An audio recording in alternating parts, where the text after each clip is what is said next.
Bueno, quiero en primer lugar agradecer a la doctora Minichelli por permitirme estar aquí y felicitarla también por haber logrado este milagro. Gracias al señor ministro de Planificación Federal, Julio Devido, al compañero presidente del bloque de senadores justicialista o del Frente para la Victoria, Miguel Pichetto, al señor rector de la Universidad Nacional de Buenos Aires, señoras, señores, a mi colega gobernador y a todos los que me acompañan en este estrado. Yo quiero en primera instancia referirme a este tema de responsabilidad social. Cuando se habla de responsabilidad social en el subconsciente colectivo, se refiere a la responsabilidad social de la empresa, porque como se ha dicho aquí, esto se ha utilizado siempre por estos sectores para maximizar ganancias o rentas o para tapar algún desaguisado en algún impacto ambiental o en otras cosas. No es el tema de la responsabilidad social que nosotros estamos tratando aquí. Pero yo no quiero hablar de responsabilidad social porque si no parecería algo muy alejado o muy incompleto. Yo quiero hablar en serio de aquella cuestión que es más abarcativa, que es la justicia social.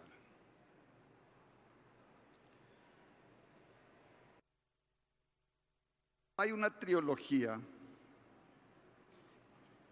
brazo, cerebro y capital. Esta trilogía, cuando se juntan, ¿qué produce? Producen riquezas. Y aquí quiero decirles que lo he leído y lo he escuchado en reiteradas oportunidades también al doctor Klinsberg, que habla de las estadísticas de cómo están distribuidas las riquezas en el mundo. Y verdaderamente eso demuestra una distribución vergonzante o vergonzosa. ¿Qué quiere decir esto? Que el problema de la exclusión y de la pobreza no es un problema económico, porque la riqueza está. La madre del borrego, está en la mala distribución de esa riqueza. Y aquí entramos en algo que no es neutral. Esto tiene ideología. Depende qué ideología tiene el poder del momento, se hace esa distribución. Y la ideología imperante en este momento en el mundo es una ideología capitalista, neoliberal, como se lo quiera llamar. produce esa riqueza escandalosa, como diría nuestro Papa a la inversa, porque él decía, hay una pobreza escandalosa. Y yo digo que si existe una pobreza escandalosa, y habiendo tanta riqueza, quiere decir que hay una riqueza también escandalosa. ¿Cómo se resuelve esto? Con la justicia social. Porque la justicia social es la igualdad de oportunidades. Pero la justicia social no se declama. Para poder lograr la justicia social hay que tener poder, hay que acceder al poder. Y a través de ese poder que tiene que tener, en primer lugar, independencia económica, tiene que tener soberanía política para poder llegar a la justicia social. Pero alguien nos dijo a nosotros que lo único que vence al tiempo es la organización. Para que estas tres banderas, y fundamentalmente el tema que nos compete a nosotros, que es la responsabilidad social dentro de la justicia social, sea sustentable y se mantenga en el tiempo,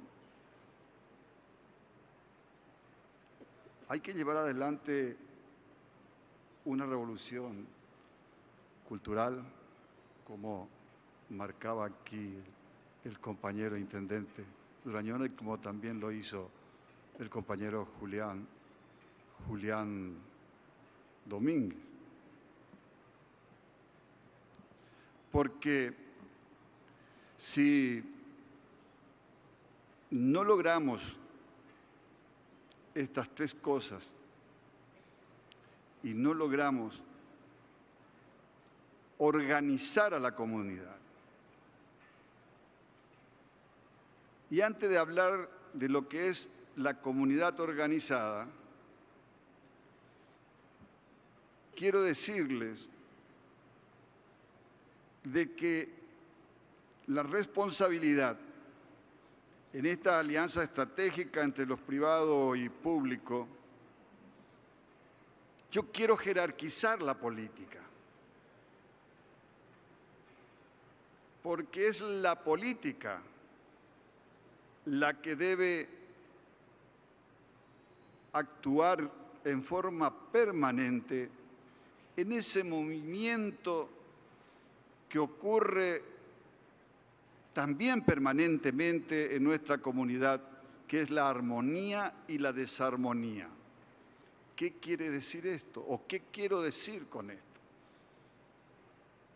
En las comunidades están formadas por distintos sectores con distintos intereses. Y esos intereses entran en pujas. Y cuando entran en pujas esos intereses empiezan los estironeos y empiezan la desarmonía. Y es la política la que tiene que ver, a través de políticas públicas, lograr la armonía. Esto no es el consenso que algunos hablan, porque yo conozco un consenso que nos llevó a esta situación, que es el consenso de Washington, por ejemplo. Y aquí se hablaba también de fechas y de hechos históricos. Y yo quiero rescatar un hecho histórico que hemos vivido los argentinos y fundamentalmente América del Sur. Aquel acto del 2005 en Mar del Plata, que es el acto de las Américas, cuando Néstor Kirchner y otros mandatarios más de nuestra América le dijeron no al ALCA.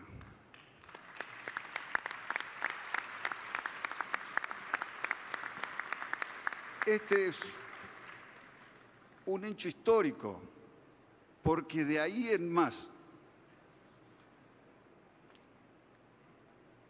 se empezaron a crear distintos organismos regionales en la búsqueda de un consenso, pero no ya un consenso del individualismo, el hombre lobo, sino de un consenso en donde el hombre es el centro de las políticas públicas que se van a llevar adelante. Y así nace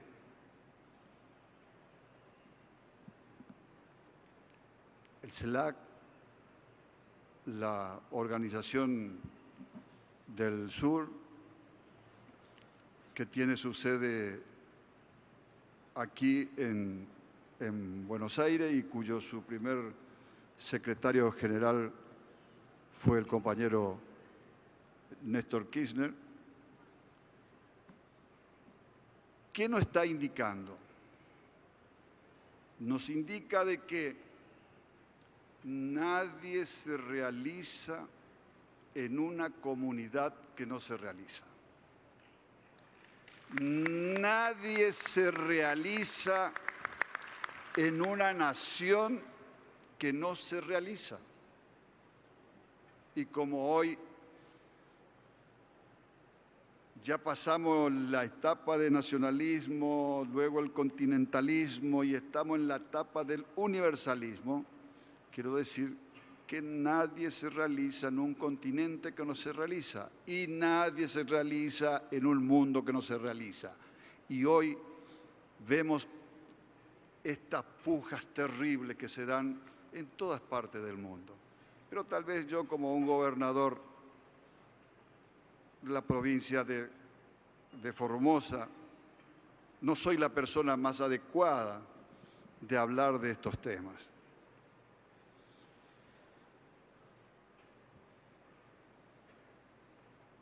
Antes de seguir, y ya que hablé de mi provincia, y acá el compañero José Luis Gioja me dejó poco adjetivo para poder calificarla la mía, porque dijo que su provincia era linda, que su provincia era bella. Menos mal que no dijo que su provincia era hermosa, porque Formosa en el viejo castizo de Fermosa quiere decir hermosa, como también Fermosa en portugués quiere decir hermosa.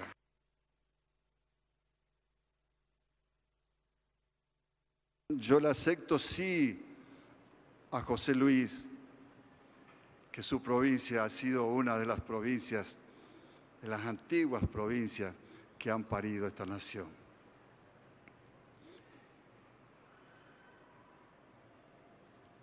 Ustedes dirán, este viene a hablarnos de teorías. Y para que no piensen eso, pero no lo voy a cansar, aunque lo veo que están muy contentos, muy felices de escuchar tantos discursos. Yo también quiero contarles cómo es mi provincia y cómo los hemos decidido nosotros construir. Primero, que hemos hecho un plan estratégico. Y en este plan estratégico definimos de que era una provincia agrícola, ganadera, forestal, hidrocarburífera y también pretendemos ser turística, porque tenemos bellezas naturales que dan fortaleza a su nombre de hermosa. Pero hay algo que yo quiero destacar. porque del 2003 para adelante hablar de responsabilidad social, hablar de justicia social, la verdad que es muy fácil, porque existe un gobierno nacional con un proyecto nacional popular, humanista, cristiano, democrático, federal. Pero lo que le voy a contar yo, nosotros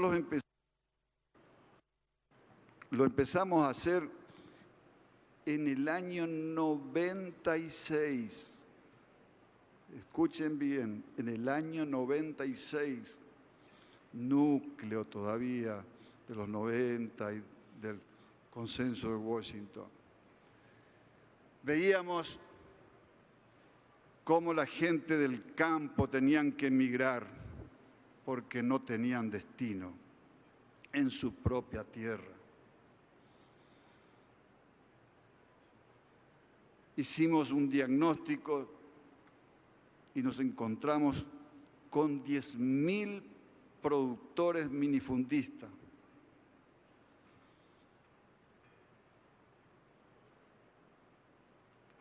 ¿Qué hicimos? Creamos el PAIPA. ¿Qué es el PAIPA? El PAIPA quiere decir un programa de acción integral para el pequeño productor agropecuario. ¿Qué contenía el PAIPA? Porque no se olviden de que mi provincia es una de las provincias más jóvenes del país. Mi provincia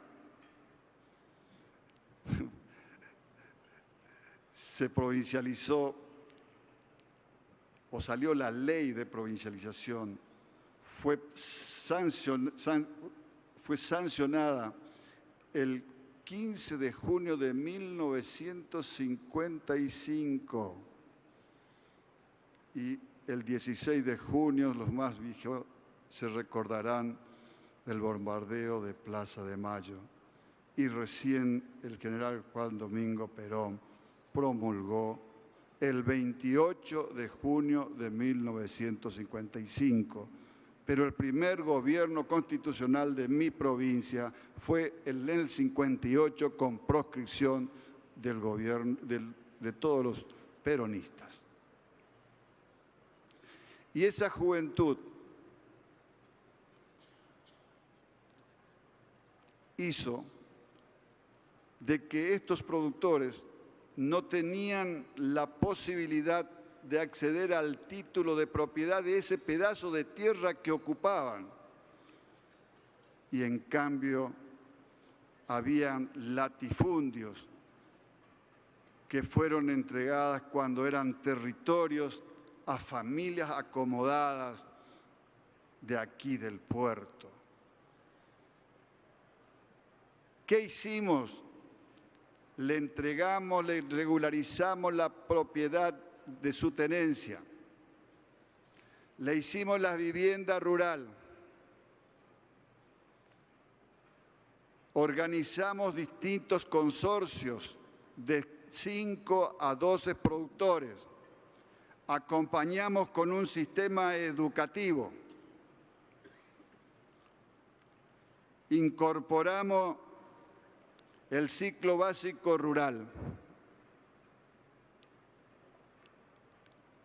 Un programa de salud, un programa de infraestructura y como el moderador me dice que tengo tan solamente 3 minutos y yo necesito 3 días para contarles todo lo que hemos hecho.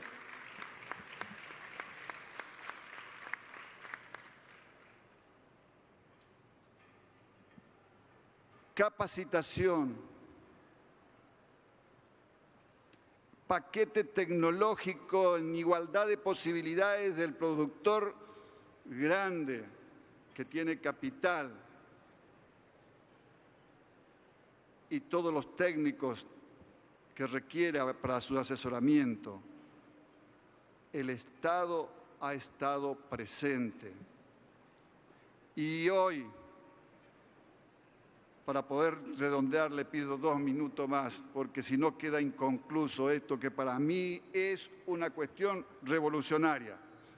Casamiquel hablaba del Plan Huerta. Yo le estoy hablando de algo un poquito más, porque atiende la integralidad de la necesidad. Pero la alegría que puedo transmitirle hoy es que esto es cuantificable. El crecimiento demográfico de la zona rural de mi provincia es igual al crecimiento demográfico de la parte urbana. ¿Qué significa esto? Que ya no tienen necesidad de emigrar de su lugar y tiene la posibilidad de realizarse en su propia tierra. Les debo todo lo que es la política indígena que tenemos y que somos también precursora, porque en el año 1984 se ha sancionado la Ley Integral del Aborigen en mi provincia. Tienen más de 300.000 hectáreas en título de propiedad comunitaria. También fuimos precursora porque recién este tema de poder declarar a su comunidad de personería jurídica se está regularizando recién ahora. Se empezó con la reforma de la Constitución de 1994 y ahora con el Código Civil. En cambio, nosotros ya de hace mucho tiempo venimos entregando el título de propiedad comunitaria. Y para no hacerle enojar al moderador y ser respetuoso de todos ustedes, me despido con un fuerte abrazo y un muchas gracias.